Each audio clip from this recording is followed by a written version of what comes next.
Hi, everybody. Welcome, and thanks for waiting. My, um, just as I hit live, the power went out on my computer. So things are funny today. So welcome. I'm Terry, holding your space, and this is Grandmother BC. And BC is coming to us from Arkansas. So all the crystalline mountains and energies and BC is a healer. I think everybody knows who she is. And Annie Bear, hi. Richie, hi. How you doing? Um, anyway, wow. Yeah, that was funny, wasn't Yeah, sure was. it? Surprise. Hey, Rossi, how you doing? Yeah, and hi, Julie. Yeah, everything just went blank. So anyway, we're back though. That's okay. So this is perfect timing today because we were just talking about how um, healing the healers. And we're talking about all this energy, and then the power goes out. And I just wanted to mention your light machine behind you. Uh, Let me see. Would you tell everybody a little bit about that? it's called a John of God light bar. And John of God is a famous healer in South America. I don't remember if it's Peru or Brazil. But people came to him from all over the world. Oprah Winfrey has gone to him, and Wayne Dyer, and just so many people that I know. And so this light bar was brought to the States by an Indian woman who studied with him. And she moved to Little Rock and decided it wasn't getting enough connection with the people. It wasn't doing its job. So two friends and myself got it from her. One is a psychiatrist, the other is a doctor of psychology, both metaphysical. And so it gets to live at my house. I couldn't Well, believe it. you Yeah, get it all the time. yes. Wow. And I always worked with light frequencies, and I associate specific light frequencies with specific teachers and angels. But this, the way he used it was to bring in the energy frequencies of the person's personal teachers and angels. And so it's just magnified. And most people use it just for someone to lie under it and just receive. And Yeah. um, but I use it in my work while I'm Yeah. working as well. Yeah. Um, Flower, Beauty, Peacock, Rainbow. Hi, honey. Yeah, she's mentioning how John of God had gone to jail.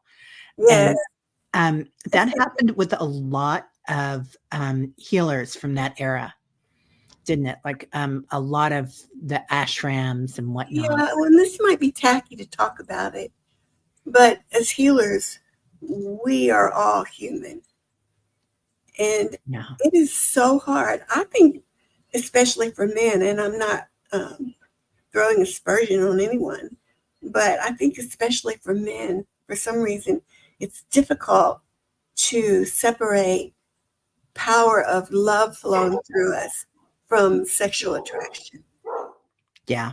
honestly. And I've seen so many people, beautiful, wonderful healers, get caught up in that and lose their battle with it. Yeah. So Yeah. And I think that was the issue. um Flower Beauty, I love that you're bringing this up, and I think that this is a different show. but, but this, we were just talking about how we have to do this at least once a month, and that is the show that we're going to do. I promise you, Flower Beauty, because I've been there. I've had that done to me, and that's an experience, um and a real learning experience, trauma. So we will do that show. And today is a different show. Today we're talking about cherishing ourselves. So that feels a little better. Yes, not tacky. Yeah, yeah, yeah. It's not, doesn't feel all that weight on it like a King Kong um, trauma show. But those are good shows, and there is definitely healing to be done there. Um, so let's get back to the healing part. Um, and so I know that there are so many different frequencies of light, and part of that is very angelic and dimensional. And this light brings in so much light, doesn't it? Oh, absolutely. Yeah, It's- just like, oh, go ahead. The light is there all the time. It's just we get more connected to it, so we're aware. Yeah. The light is there all the time. Yeah. And often when we are connecting with the ley lines and meditations, we I can see them all coming at us in all these different colors. And it is like you're sometimes I feel like it's Tom Cruise in that movie Big, and he had that piano that he was hopping on, and it was making all the frequencies. I feel like we can do that with light, you know. Yeah. Yeah. Yeah. So love that we're talking about that.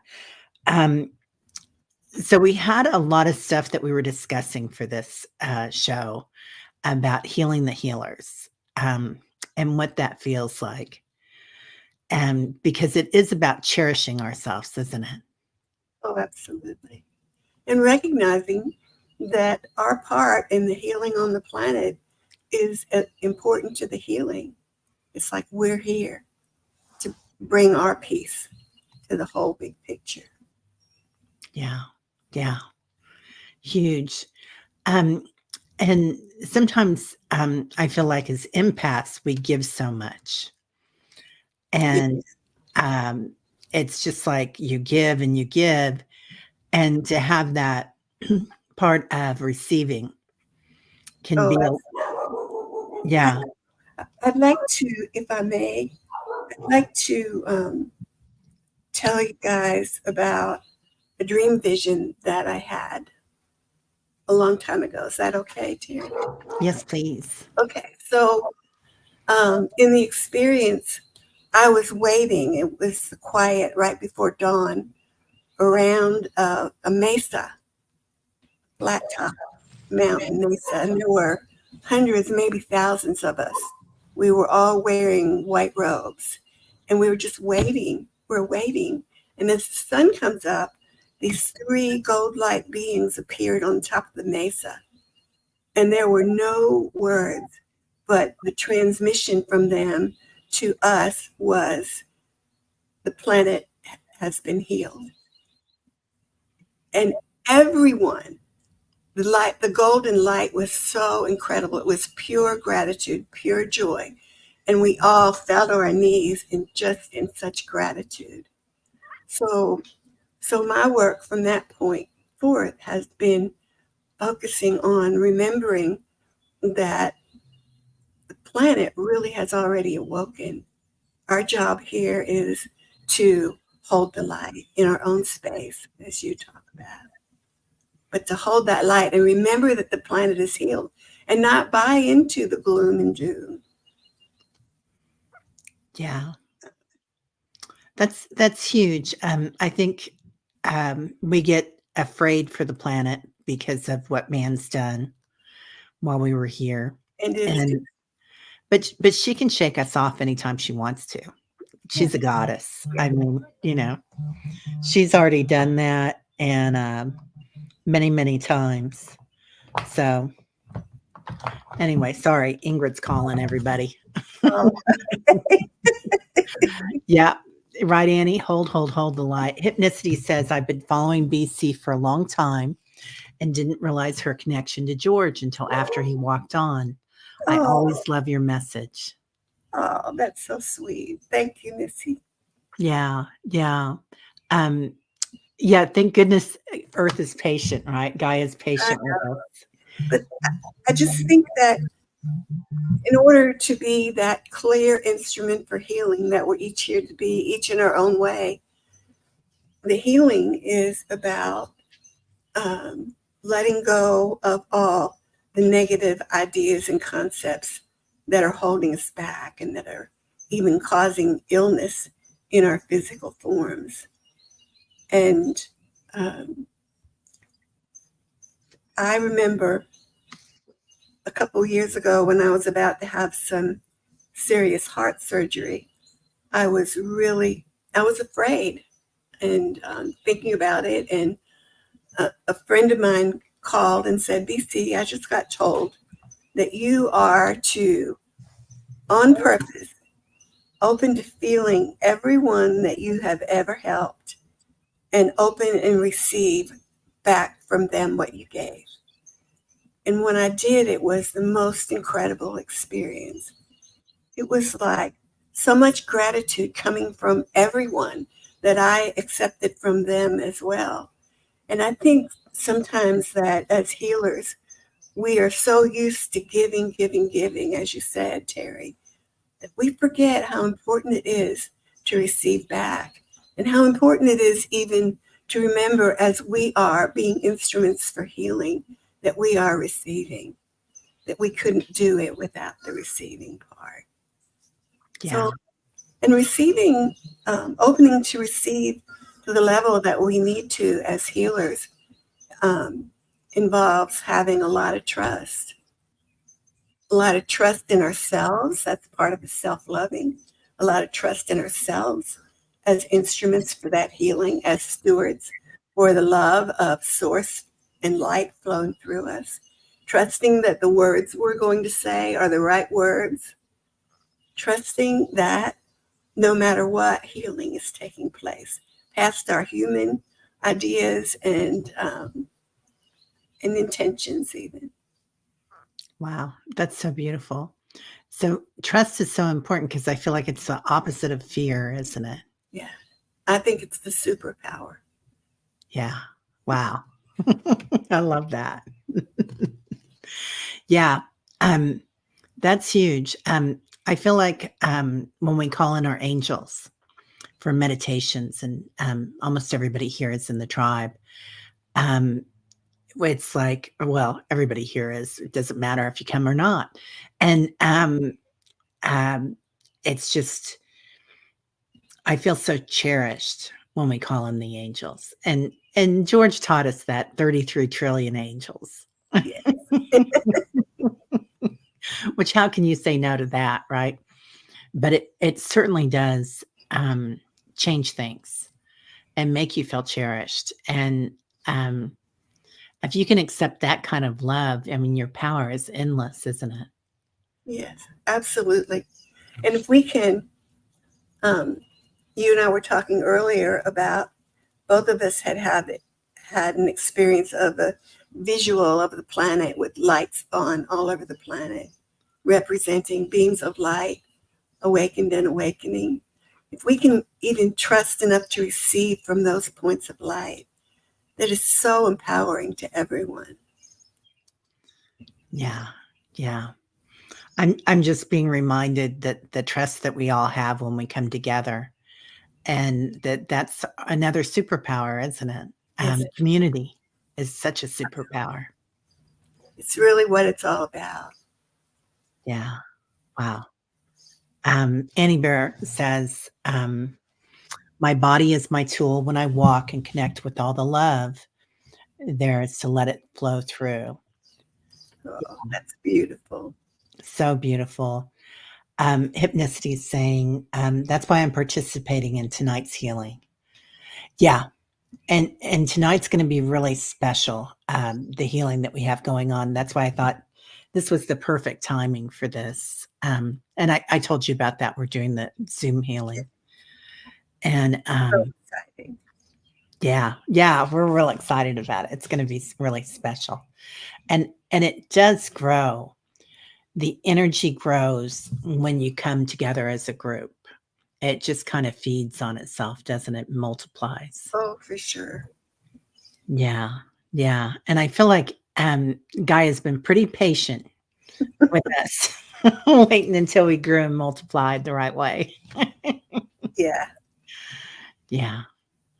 Yeah. So um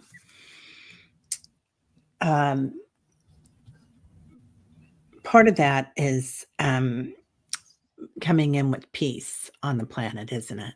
Absolutely. That's what that's what the experience was in that vision.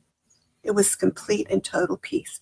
And the message that came, again, not with words, is that each of us are here at this time on the planet to support the ones who are awakening. Yeah. And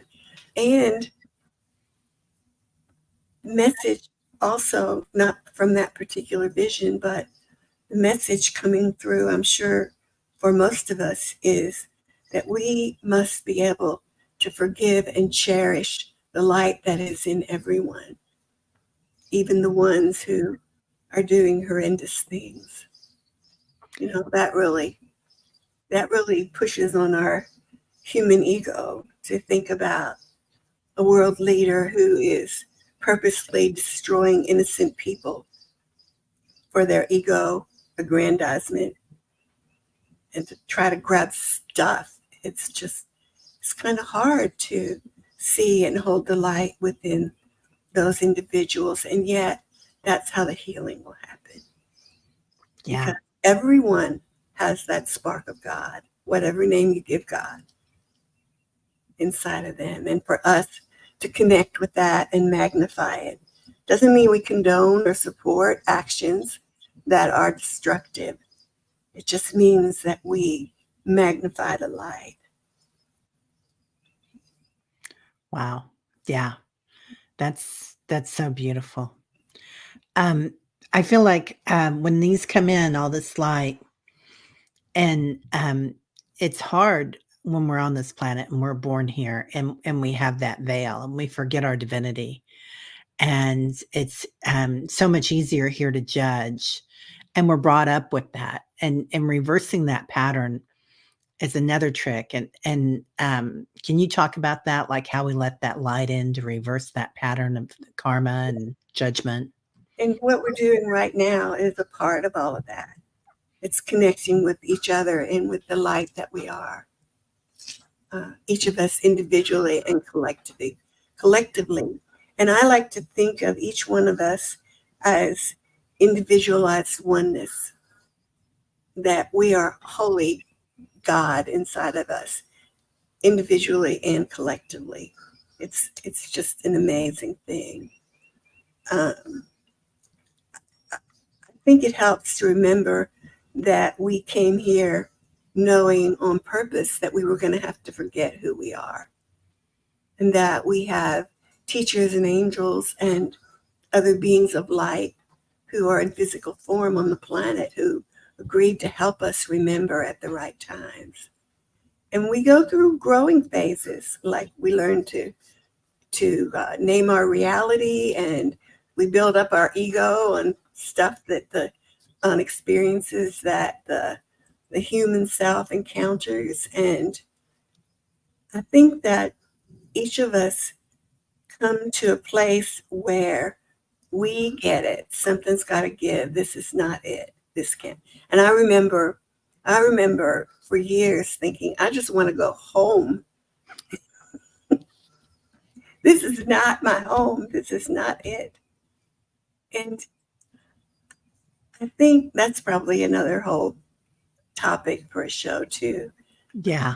Yeah. That we're here to bring what we call healed reality or heaven onto the earth. That's what the earth healing is about. And each of us inside has this guidance. Christians call it Holy Spirit. I don't know what other faith paths call it, but it's that voice inside of us that is source, that is God, that is our true voice. And we are led to the right teachers, the right books, the right running into somebody. It's all there, and it's all part of the plan for our awakening. And sometimes it's hard to surrender to that and to know that, to remember that. I have a suspicion that every one of us here and who hears your work too, Terry, has experienced mastery in another life. And that's why we're here, to remember and be that again, and support other people as they remember that. Because all of the fighting and hate and all of the upsetment that we find so hard to look at and still stay at peace inside, those things are misuse of power and misuse of intention. And the truth is that the only reality is love and truth and light. And that's what we're each here to do. As each and every one of us, as we awaken and remember who we are adding to the power of that light and truth and love and peace. And that peace inside of us that we can find, that place inside of us that no matter what's going on outside, all the helter-skelter stuff, there's a place inside of us that is peace, and that is harmony, and that is safety. And one thing that helps each in our own way in our awakening, as all of you know, is finding the quiet time and the peace within meditation. And gradually, each in our own way, we learn to be more present, capital P, each and every moment in our lives. And that is that struggle that we're all going through, that awakening we're all going through.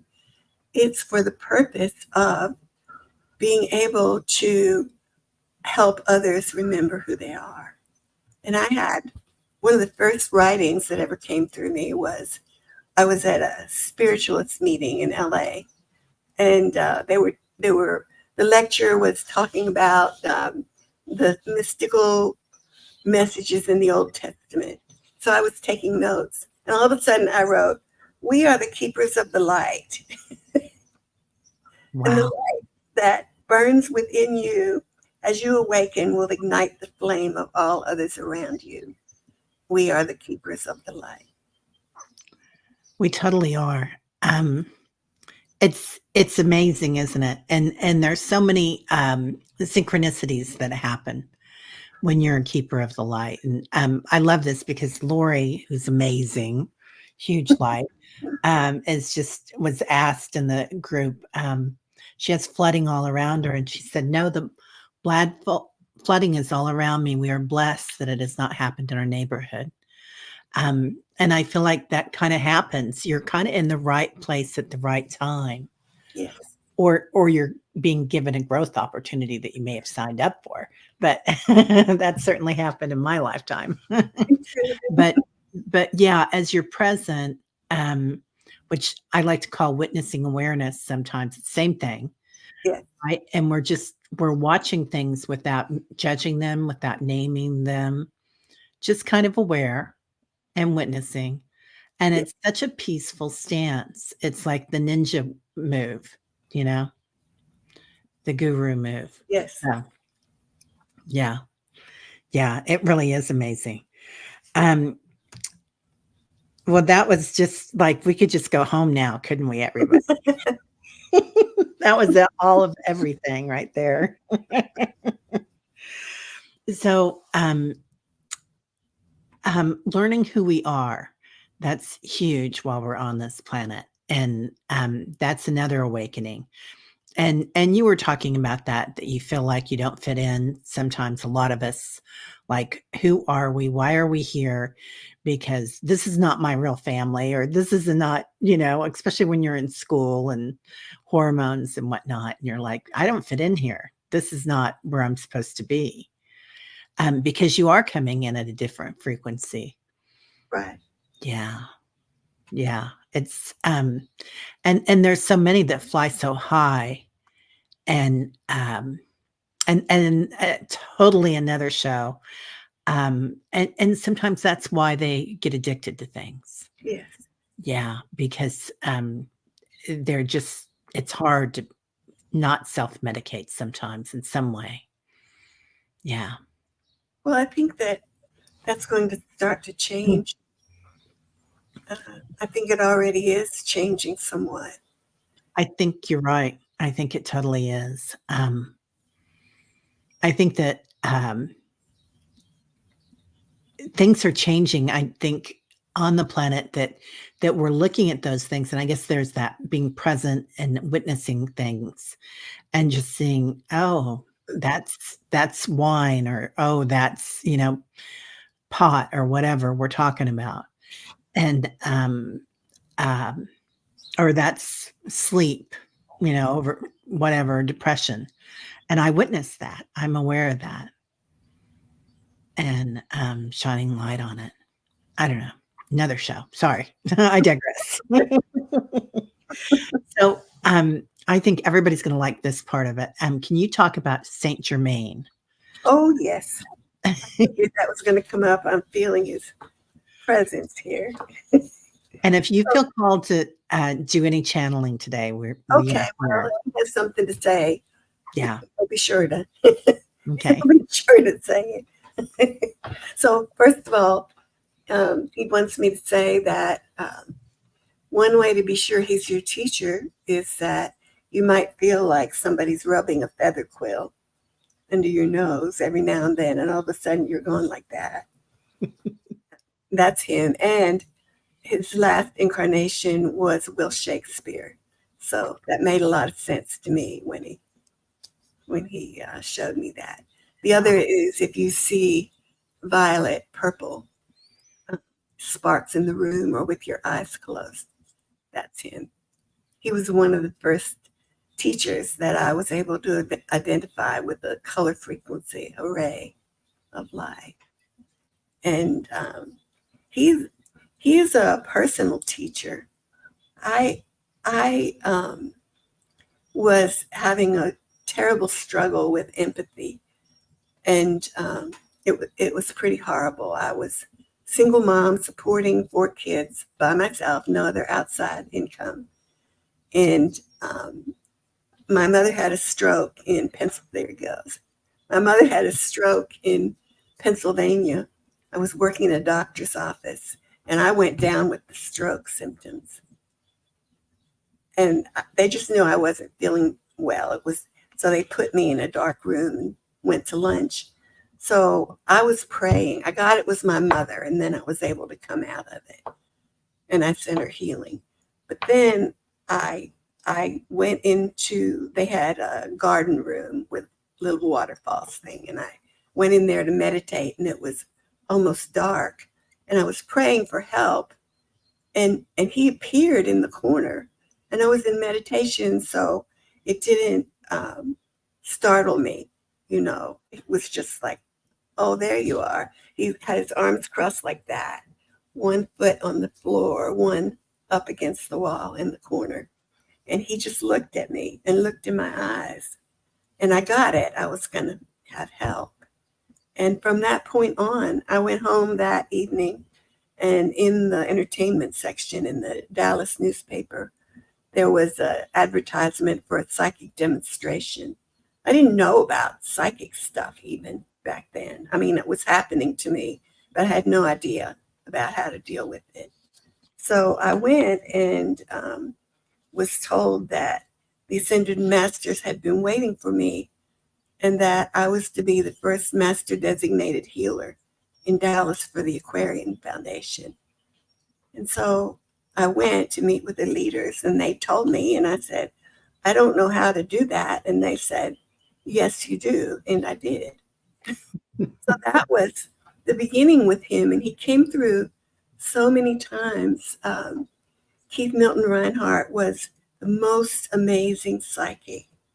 He was tested by the Japanese. They had $1 million reward for anybody who could pass their fraud-proof testing for psychics. And that's another show too. But he came through with flying colors. And I have seen through him apportation mediumship, as well as channeling personally of the Ascended Masters so that they took over his body. It was amazing. And the first thing that came through for me after a gift that the Masters had when I first connected, it was an amethyst. And Reverend Reinhardt was in meditation mode, in apportation mode. And each of us would go up and take his hand, and and a gift, nothing, no sleeves, would manifest between the person's hand and the medium's hand. And there was an amethyst, for one thing. That's the stone he works with, color frequency. And the other was a gold cross, just manifested.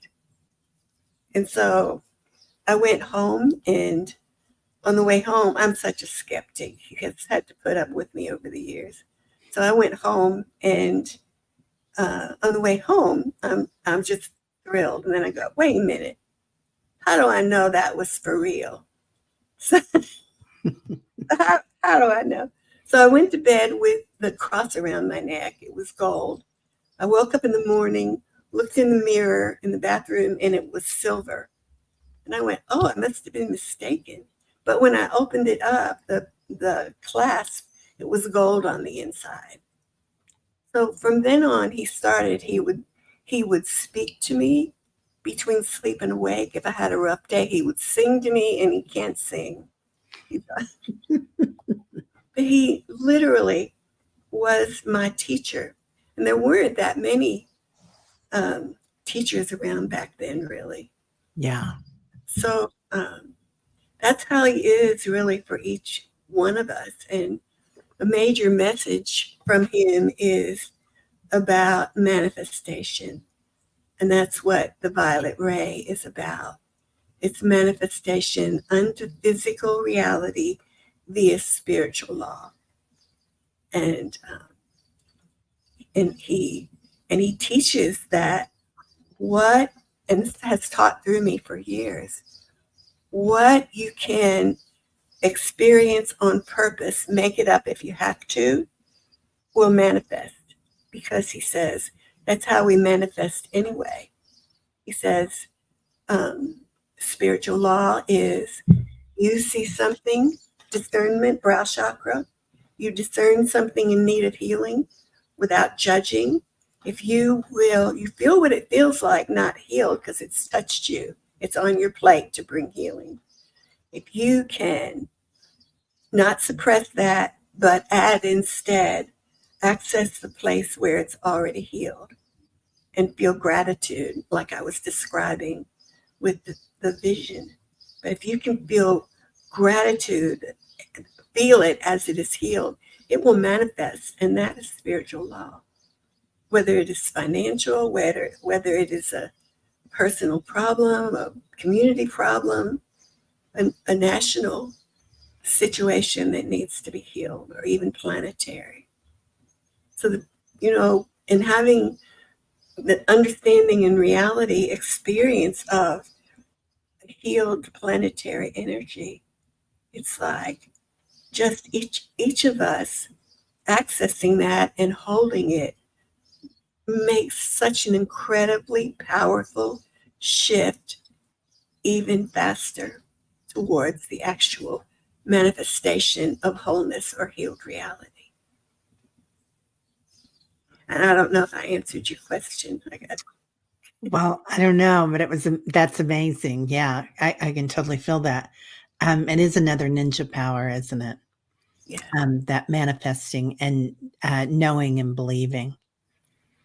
And it is a huge part of our imagination. And I feel like a lot of times you'll see, or we'll see that people that are filled with light are often very childlike. There's a lot of joy and wonder. And I think it's that connection to our imagination, like a child, that. Oh, go ahead. Sorry. No, that's good. I was feeling what you were feeling, what you were saying. Yeah. Yeah. It's such a wave, isn't it? Joy and wonder. Yeah.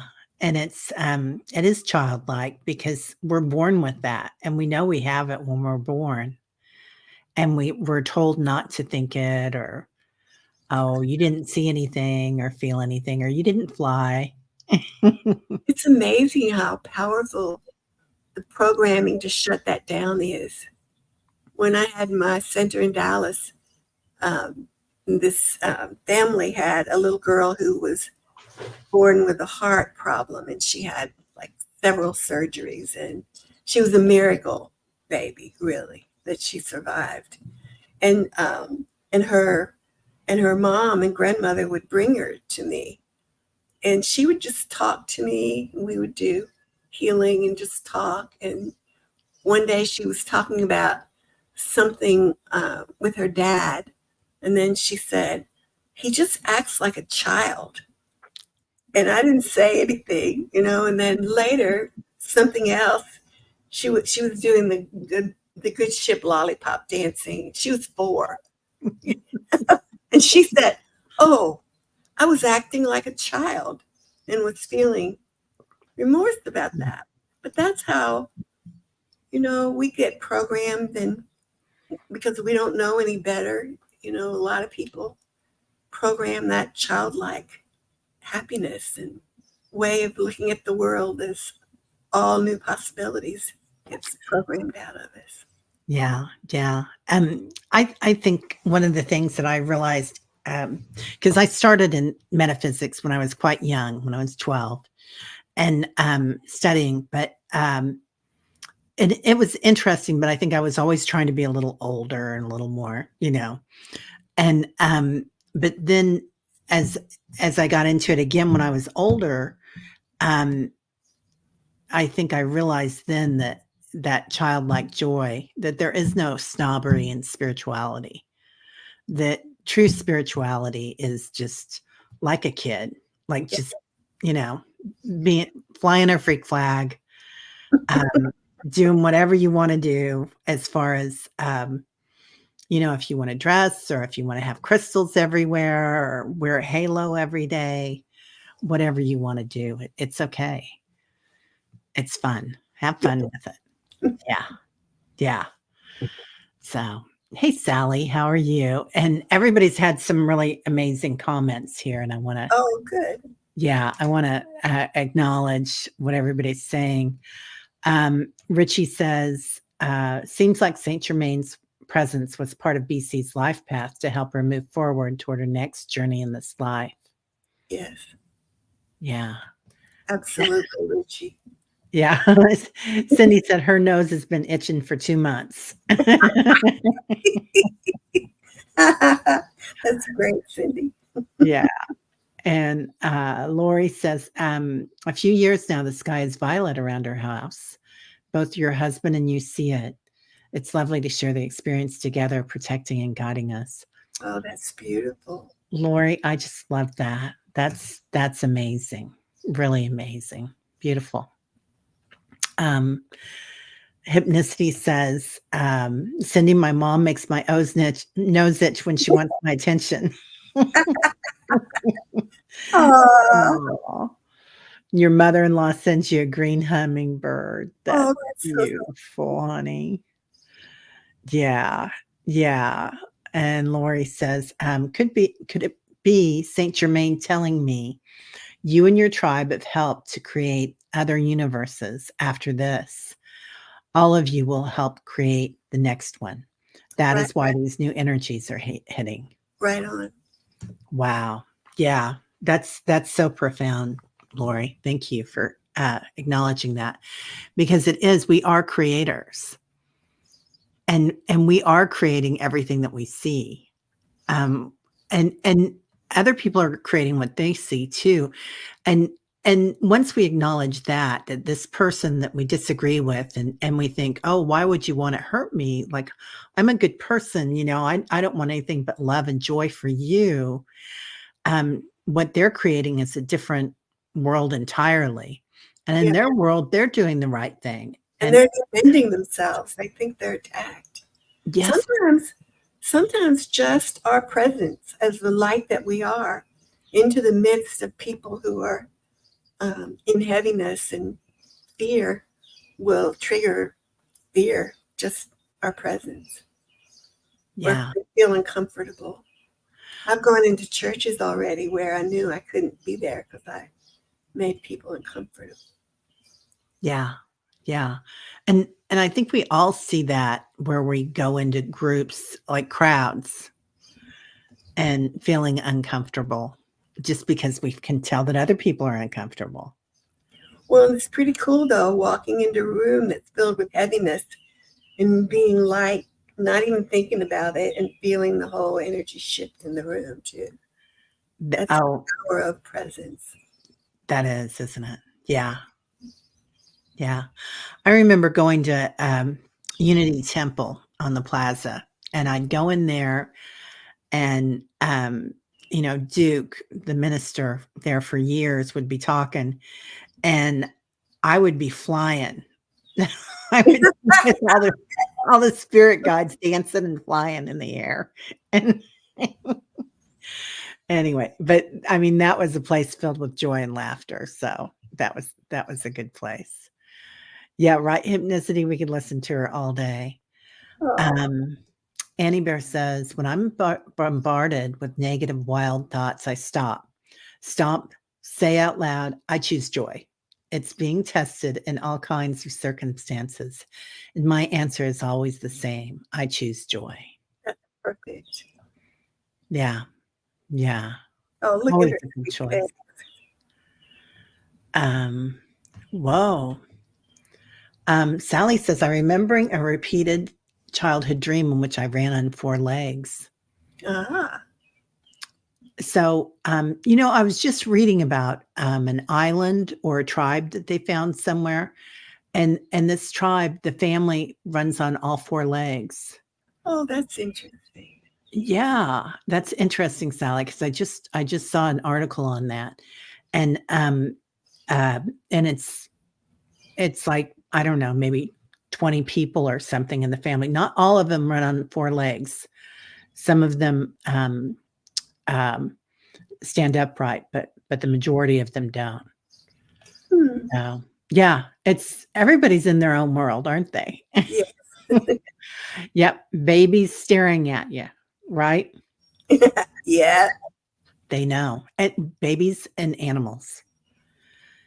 Yeah. Yeah. Yeah.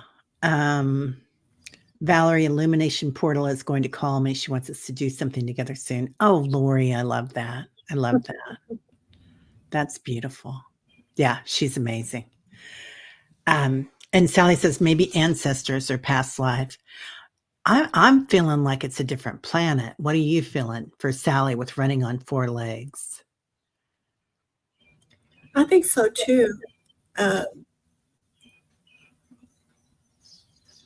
There is. I have heard that humans interacting with animals can help to raise their consciousness to the point that they can be born in another lifetime as a human. That the Wow. interaction of humans with animals, I think maybe especially dogs and cats, can raise their awareness and intelligence and desire in their hearts, and that Yeah. they can incarnate as human. I never really bought into transmigration, which is, if you're not good, you become an ant to get stumped on or something. I never bought into that, but I think I can see how that could be possible. Yeah, I think the veil is different for other species than humans, don't you? I do. Yeah, they see it differently. And Sally, I just saw this morning, I think Liz and Ah or somebody sent me your videos, and because I couldn't download it, so I finally got it, and I'll talk to you. She just gets the most beautiful video from her property. She's out in the country in Arizona, and she's getting a lot of animal energy in there and a lot of galactic energy. Awesome. I would love to see that too. Yeah. Yeah. Really beautiful. All right. So, as far as receiving energy, like what's the best way for us to consciously receive energy? So receiving isn't something that you do. Receiving is a function that you surrender to, that you allow. So in meditation on purpose, one thing that I used to say a lot is, beloved and loving God, I receive your good for me. And just practice opening and allowing and receiving. And when you do that, you can feel it right away. And then there is process of working through trust issues too, because a lot of us in early childhood, we were in situations where we couldn't trust just to let everything in. Like most of us probably were born into dysfunctional family systems. People didn't know any better. So it was like, for sensitive souls, those kinds of energies were harmful and frightening. So we have this learned barrier of just watching, making sure. And I think that remembering that we are light, and when we are being the light that we are, nobody and nothing can influence us negatively. I remember at one point, my teachers telling me, focus on the light, BC. Focus on the light. Every time emotions would start to get heavy, way back earlier. And then it changed to be the light, be the light, be the light. And if you can do that, each of us have our own process for doing that.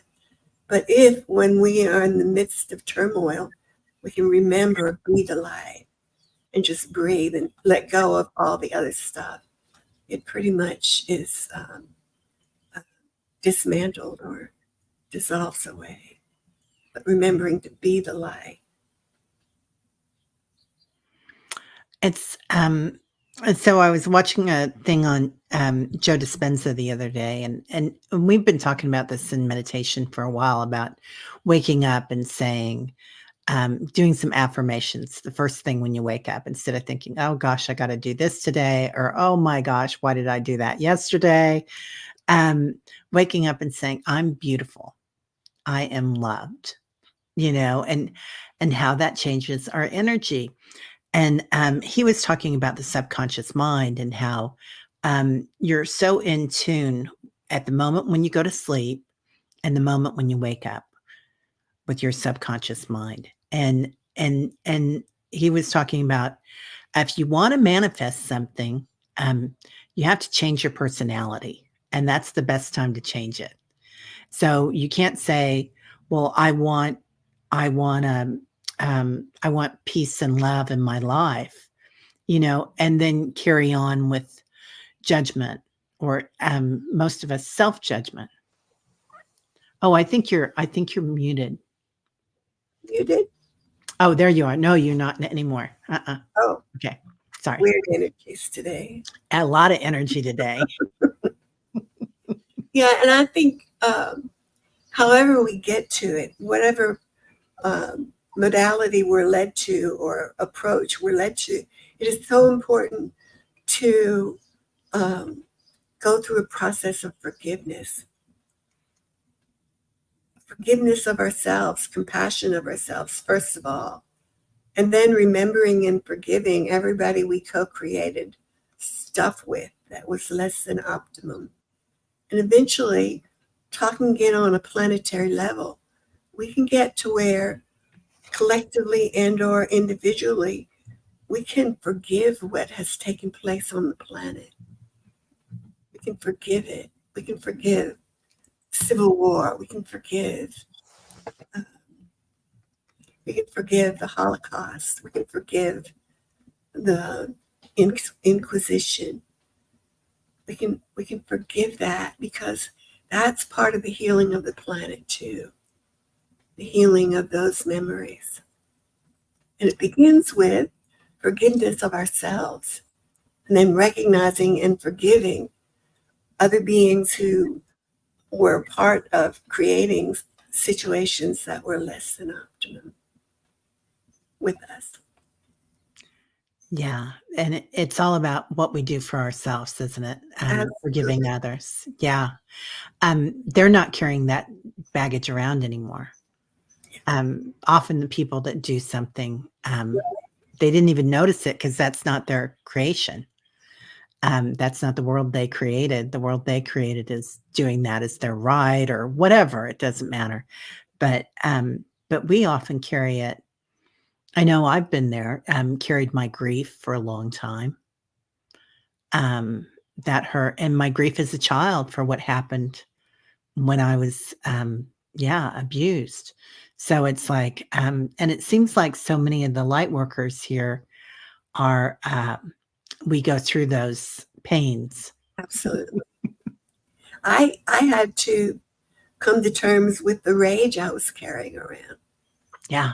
I mean, rage from my childhood, from my first marriage, from, and I thought that it was that rage that was giving me what I needed to do the things I did for and with my kids. I raised my kids in metaphysics too. And then I got that, this is probably 30 years ago, but I got it that I could not be the healer I'm meant to be if I didn't let go of that rage. And I did, and it was pretty obvious the way. Actually, I prayed for 3 days in a row. I'm not going to talk about why, but the third night, in the middle of the night, when I was praying for help and letting go of that, I woke up and projectile vomited on and on over the side of the bed, getting that I was releasing that rage. Wow. And I did, and it was gone. Yeah. But if there's something we know, we feel, we get it, we need to release. If we ask, we're given whatever it is we need to deal with it.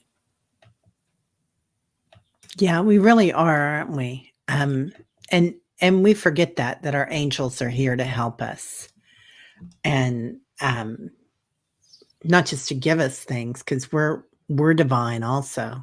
Absolutely. And when we ask for things, it's like not that they're being gracious, it's because we requested it. And we're another soul, we're another divine being. And I love your what you call that, like if you go through I call it an effing growth opportunity, an FGO. And BC is so sweet. She calls it a less than opportune tea. So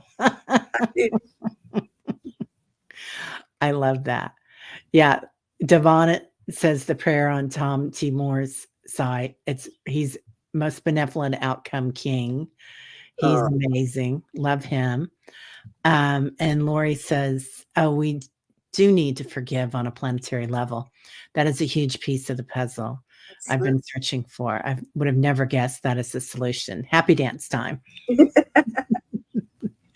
that could be another program talking about how powerful we are and how, when we have forgiven ourselves and trust ourselves, we can begin individually and collectively to use that power for forgiveness and healing. Yeah. Amen. Amen. And it is a lot. The power of forgiveness is huge. Let's see what Richie says. BC, could you have become the healer that you are today if you didn't experience the anger to begin with? Was that experience part of you becoming a healer that you are today? Yes, I think so. I think so, because the anger stemmed from a whole series of experiences of seeing abuse and being abused, and cancel out any negativity on that. It's part of the life challenges. But I know that for sure, that I wouldn't be at the point of understanding and compassion that I am today if I hadn't been through all that. And hopefully, as healers, that's part of why we're here, to experience that and to work through it, to heal through it so that others don't have to go through all of that, especially genetic lineage. A lot of the challenges that we came to take on come with these bodies as genetic lineage, unresolved issues. Yeah, our geome. It's filled with ancestral trauma, isn't it? Yes. Yeah, even if it happened 5,000 years ago or something. And Or perhaps planet. oh, definitely. Yeah, definitely. We've still got some Right. some stuff that happened. And